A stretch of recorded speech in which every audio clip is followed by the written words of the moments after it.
Hi everyone, today I'm going to make a video to show you how to use the arch command. So this is quite a useful function and there's quite a few variations of using this function. So in your command or in your draw tab, you'll see there is an arch command. So if you click on that command, usually you start with your start point, then you put your second point and your third point for your arch. So as you can see, it's drawn an arch to any variation of radius.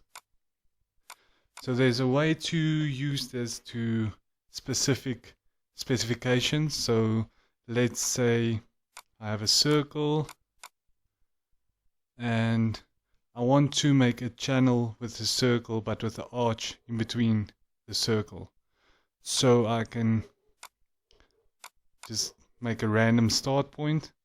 So if I go to my arch command and if I go to the center, start, end use of the command, so the center is that point, the start of the arch is there, and now I can draw any variation or any degrees that I want to. So my polar tracking is set to 45 degrees, but I can type in, let's say 30 degrees.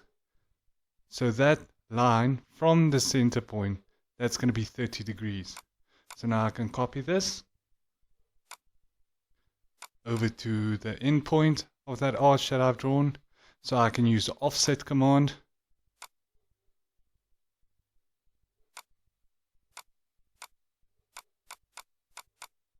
So as you can see, I've drawn a channel which is useful for your mechanical drawings.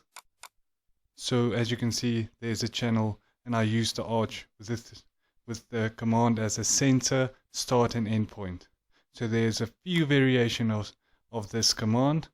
There's many ways to use it, so I suggest working through them.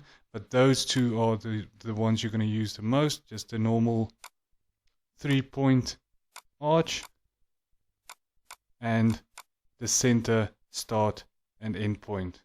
So I hope this video helped you and I'll see you next time. Thank you so much for watching. Bye bye.